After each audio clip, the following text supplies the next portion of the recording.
বন্ধুরা, আজকের আমার ভিডিওর বিষয়বস্তু হলো পর্তুলাকা বা অফিস টাইম গাছের পরিচর্যা। এই পর্তুলাকা বা অফিস টাইম গাছের আমি ফেব্রুয়ারি মাসে পরিচর্যা দেখিয়েছিলাম। এই গাছের কিভাবে রিপোর্টিং করতে হয়, কিভাবে নতুন চারা গাছ তৈরি করতে হয়, সবটাই দেখিয়েছিলাম ফেব্রুয়ারি মাসের ভিডিওতে। তো আজ আমি মার্চ মাসে এই গাছে কি খাবার প্রয়োগ করব সবটাই দেখাবো আজকের ভিডিওতে।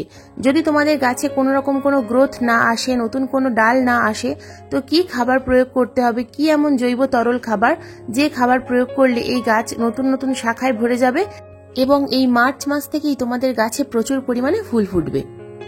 এর সাথেই থাকছে কয়েকটা টিপস যেগুলো ফলো করলে খুব সুন্দর ঝোপালো হবে গাছ এবং গাছে প্রচুর পরিমাণে ফুল আসবে।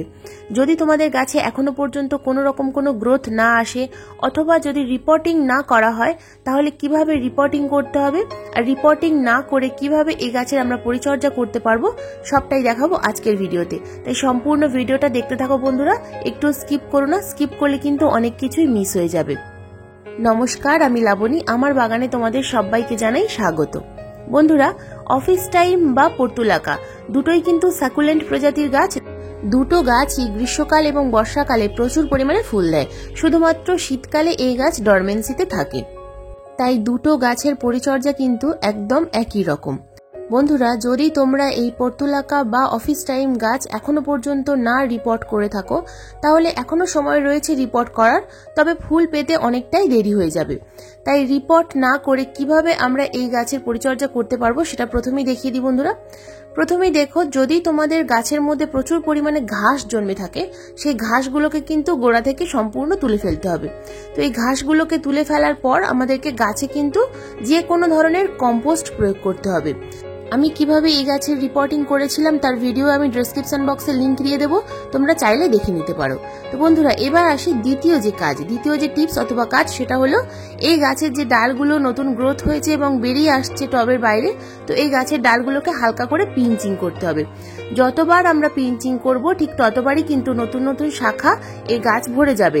তো ছোট ছোট যে সমস্ত শাখা রয়েছে এগুলো যেহেতু আমি টিপ প্রুনিং করছি, সেহেতু কিন্তু সাইডের যে শাখাগুলো রয়েছে সেগুলো খুব তাড়াতাড়ি বৃদ্ধি পাবে এবং গাছটা ঝোপালো তৈরি হবে। তো বন্ধুরা দেখো, আমি অনেকগুলোই ডাল কিন্তু এখানে কেটে ফেলেছি। তো এই ডালগুলোকে কিন্তু ফেলে দেবো না, এগুলো নতুন ভাবে আমি কিন্তু চারা তৈরি করব। কিভাবে চারা তৈরি করব ভিডিওর শেষে আমি সবটাই দেখিয়ে দেবো বন্ধুরা, কিভাবে মাটি তৈরি করতে হবে। তো দেখো, আমি যেখান থেকে ডালটাকে প্রুন করেছি তার ঠিক নিচ থেকে কিন্তু ছোট ছোট ডাল এসে গেছে। তো এই ডালগুলো এবার খুব তাড়াতাড়ি কিন্তু বড় হয়ে যাবে। যদি তোমাদের পর্তুলাকা বা অফিস টাইম গাছ এখনো পর্যন্ত বুশি না হয়, তাহলে কিন্তু তোমরা অবশ্যই এই টিপসটা ফলো করতে পারো।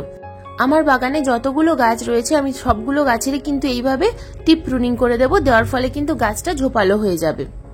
প্রথমবার তো গাছ ঝোপালো করার জন্য আমরা টিপ প্রুনিং করব।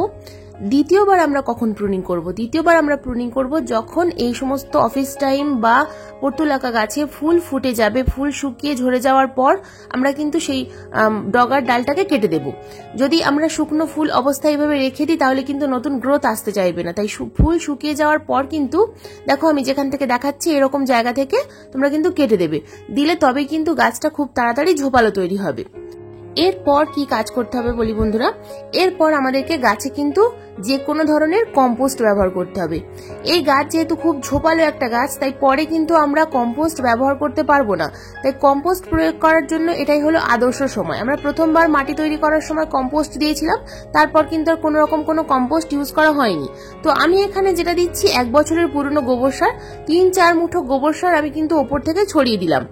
কিছুদিন পর যখন গাছটা প্রচুর পরিমাণে ঝোপালো হয়ে যাবে তখন কিন্তু এই কম্পোস্ট আর উপর থেকে দেওয়া যাবে না।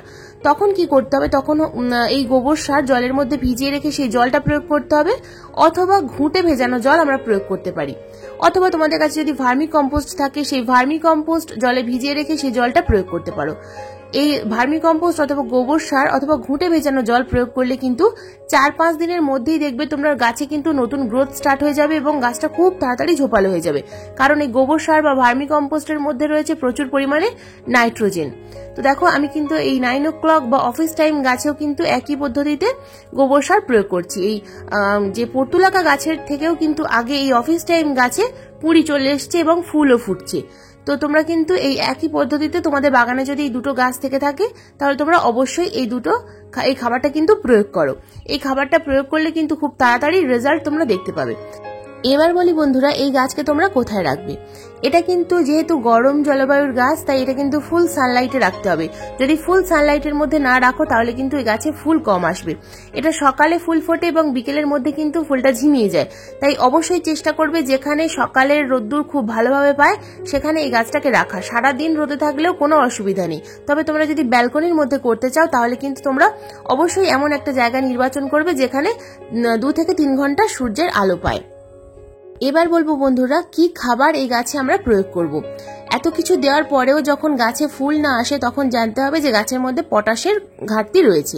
তো প্রথমেই দেখো বন্ধুরা, খাবারটা তৈরি করার জন্য আমি এখানে নিয়ে নিয়েছি 1 লিটার জল। একটা পাত্রের মধ্যে আমি 1 লিটার জল নিয়ে নিয়েছি। সেখানে নিয়ে নেবো আমি 1 চামচ পরিমাণ সর্ষের গুঁড়ো খোল। তো সরিষার গুঁড়ো খোলের জায়গায় তোমরা কিন্তু সরিষার যে ডালা খোল পাওয়া যায় সেই ডালা খোলের একটা ছোট্ট টুকরো এই জলের মধ্যে ভিজিয়ে দিতে পারো। এরপর যে খাবারটা নেব বন্ধুরা সেটা হলো পেঁয়াজের খোসা। 3-4টে পেঁয়াজের খোসা আমি এই 1 লিটার জলের মধ্যে কিন্তু ভিজিয়ে দেব। তো এই পেঁয়াজের খোসার মধ্যে রয়েছে কিন্তু প্রচুর পরিমাণে পটাশিয়াম। তো পটাশিয়ামের সাথে সাথে আরো বিভিন্ন ধরনের অনুখাদ্য রয়েছে, সালফার রয়েছে, ফসফরাস রয়েছে। তো এই পেঁয়াজের খোসা এবং সরিষার খোল আমরা যদি গাছে এই লিকুইড তৈরি করে গাছে প্রয়োগ করতে পারি তাহলে কিন্তু একটা বেস্ট ফার্টিলাইজার তৈরি হবে। আমি এই দুটো উপাদানকে 2 দিনের জন্য কিন্তু ভিজিয়ে রেখে দেব। যদি বন্ধুরা তোমাদের কাছে সরিষার খোল না থাকে সেক্ষেত্রে কিন্তু কালো সরষে, যেটা আমরা রান্নার কাজে ব্যবহার করি, সেই সরিষা আমরা গুঁড়ো করে 1 চামচ এই সরিষার খোলের পরিবর্তে কিন্তু ভিজিয়ে দিতে পারি এই পেঁয়াজের খোসার সাথে। তো দেখো বন্ধুরা, 2 দিন হয়ে গেছে, তো আমার কিন্তু এই লিকুইডটা তৈরি হয়ে গেছে। তো এবার আমি এটা গাছে প্রয়োগ করব, তবে সরাসরি নয়, সবসময় ছেঁকে এবং ডাইলিউট করে তারপর কিন্তু গাছে প্রয়োগ করতে হয়। যে কোনো খাবার সবসময় লিকুইড খাবার ডাইলিউট করে তারপর কিন্তু প্রয়োগ করতে হবে। তো দেখো আমি এখানে অন্য একটা পাত্র নিয়ে নিয়েছি। এখানে আমি 500 ml জল নিয়ে নিয়েছি। এই 500 ml সাধারণ জলের সাথে আমি এই যে লিকুইড খাবারটা তৈরি হয়েছে এই খাবারটা কিন্তু ঢেলে নিচ্ছি। তো আমি এখানে ছেঁকে নিচ্ছি না, তোমরা কিন্তু ছেঁকে নিতে পারো, অর্থাৎ এই পেঁয়াজের খোসা যেন না জলের মধ্যে যায়। তো এই লিকুইড খাবারটার মধ্যে পেঁয়াজের খোসা গেলে তাহলে কিন্তু গাছের গোড়ায় ফাঙ্গাস লেগে যেতে পারে। সেই কারণে পেঁয়াজের খোসাটা নেব না, শুধুমাত্র পেঁয়াজের খোসা ভেজানো জলটাই কিন্তু আমি গাছের গোড়ায় প্রয়োগ করব। তো দেখো আমি কিন্তু আরো 500 ml তরল খাবারটা এই সাধারণ জলের সাথে মিশিয়ে নিলাম। তো চামচের সাহায্যে খুব ভালোভাবে মিশিয়ে নিতে হবে। তো পেঁয়াজের খোসা গেলে কিন্তু পেঁয়াজের খোসা ফেলে দিতে হবে। সেই কারণেই বললাম যদি পারো ছেঁকে নিতে পারো, কিন্তু ছেঁকে নিলে অনেক সময় দেখা যায় সরিষার খোলটা ছাঁকনির মধ্যে রয়ে গেছে, সেই কারণেই আমি ছেঁকে নিলাম না। বন্ধুরা এবার বলি যে কতটা করে জল তোমরা গাছে প্রয়োগ করবে। আমি এখানে একটা 10 ইঞ্চি চালি টবের মধ্যে দিচ্ছি। তো আমি এখানে 250 থেকে 300 ml জল কিন্তু ঢেলে দিলাম এই তরল খাবারটা। তো এখানে আমার 4টে টোটাল টব রয়েছে, তো একটা টব ছোট, তো একটা টবে আমি 300 ml করে দিচ্ছি। এটা ছোট টব, তো সেখানে আমি একটু সামান্য কম দিচ্ছি। তো এটা একটু ছোট টব, তো এখানে সামান্য কম দিচ্ছি। তো একটা টবে তোমরা 250 ml করে লিকুইড খাবার কিন্তু দিতে পারো। এটা কিন্তু 10 দিন অন্তর অন্তর গাছে প্রয়োগ করতে হবে। এই মার্চ মাসে কিন্তু অবশ্যই এই তরল খাবারটা তোমরা প্রয়োগ করো। আর যদি গাছের গ্রোথ একেবারেই না হয়, গাছের গ্রোথ থমকে থাকে, তাহলে সেক্ষেত্রে ভার্মি কম্পোস্ট অথবা গোবর সার অথবা ঘুঁটে ভেজানো জল তোমরা প্রয়োগ করতে পারো, সেটা 10 দিন অন্তর অন্তর। তবে যে খাবারই প্রয়োগ করো না কেন, গাছের মাটি যখন শুকনো থাকবে সেই সময় কিন্তু গাছে যে কোনো তরল খাবার প্রয়োগ করতে হবে। কারণ গাছের মাটি যদি ভেজা থাকে, আমরা যদি তার উপরে কোনো খাবার প্রয়োগ করি তাহলে গাছে কিন্তু ফাঙ্গাস লেগে যেতে পারে। এই বিষয়টা কিন্তু সবসময় খেয়াল রাখতে হবে বন্ধুরা। জল প্রয়োগ করার সময়ও কিন্তু আমাদের খেয়াল রাখতে হবে গাছের মাটি যেন সবসময় খুব বেশি ভেজা ভেজা না হয়ে থাকে। বন্ধুরা এবার বলবো যে ডালগুলো আমি টিপ প্রুনিং করেছিলাম সেই ডালগুলো আমি ফেলে না দিয়ে কিভাবে প্রতিস্থাপন করব। তো দেখো আমি এখানে মিডিয়া নিয়ে নিয়েছি, সমপরিমাণ মাটি এবং সমপরিমাণ 1 বছরের পুরনো গোবর সার, তার সাথে সামান্য 1 মুঠো পরিমাণ বালি। তো এই 3টে উপাদান আমি খুব ভালোভাবে মিশিয়ে নিলাম। এবং দেখো এখানে একটা আমি চালি টব নিয়ে নিয়েছি, সেখানে আমি বালি দিয়ে ভালোভাবে ড্রেনেজ হোল তৈরি করে নিয়েছি এবং তার উপর মিডিয়াটাকে খুব ভালোভাবে মিশিয়ে নিয়ে হাতের সাহায্যে কিন্তু চেপে চেপে দিলাম। এবার এখানে আমি সামান্য পরিমাণ জল স্প্রে করে দেব। তো গাছের ডালগুলোকে এখানে প্রতিস্থাপন করার জন্য সামান্য পরিমাণ যদি আমি মিডিয়াটাকে ভিজিয়ে নিই তাহলে কিন্তু আমার প্রতিস্থাপন করতে সুবিধা হবে। তো দেখো আমি যে ডালগুলোকে এখানে কেটে নিয়েছিলাম, তো সেগুলোর নিচের দিকের যে ছোট ছোট পাতাগুলো সেগুলো কিন্তু আমি কেটে দিয়েছি। তো এবার দেখো আমি খুব সহজেই কিন্তু এগুলোকে প্রতিস্থাপন করে দিতে পারছি। তো পুরো টবটাই আমি সম্পূর্ণ প্রতিস্থাপন করে দিয়েছি। দেখো সব ডালগুলো আমি কিন্তু ফেলে দিইনি একটাও ডাল, তো সব ডালগুলোকে এখানে প্রতিস্থাপন করে দিয়েছি এবং আরো একবার সামান্য করে জল দিয়ে দিলাম। তো এবার এই টবটাকে কিন্তু আমি সেমিসেটের মধ্যে রেখে দেবো যতদিন পর্যন্ত না গাছগুলোতে নতুন রুট চলে আসছে।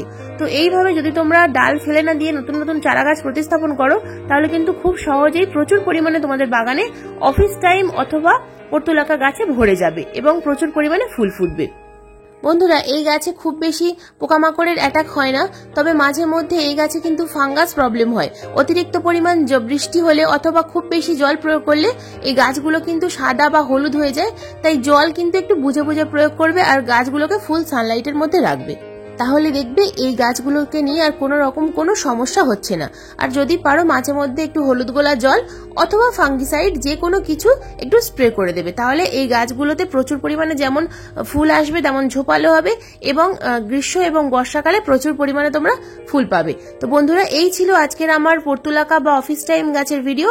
যদি তোমাদের ভিডিওটা ভালো লেগে থাকে তাহলে একটা লাইক করো, শেয়ার করো, আর চ্যানেলে যদি নতুন বন্ধু হয়ে থাকো তাহলে চ্যানেলটাকে সাবস্ক্রাইব করে পাশের বেল আইকনটা প্রেস করে দিও। আজকের ভিডিওটা সম্পূর্ণ মনোযোগ দিয়ে দেখার জন্য তোমাদের সবাইকে জানাই অসংখ্য অসংখ্য ধন্যবাদ।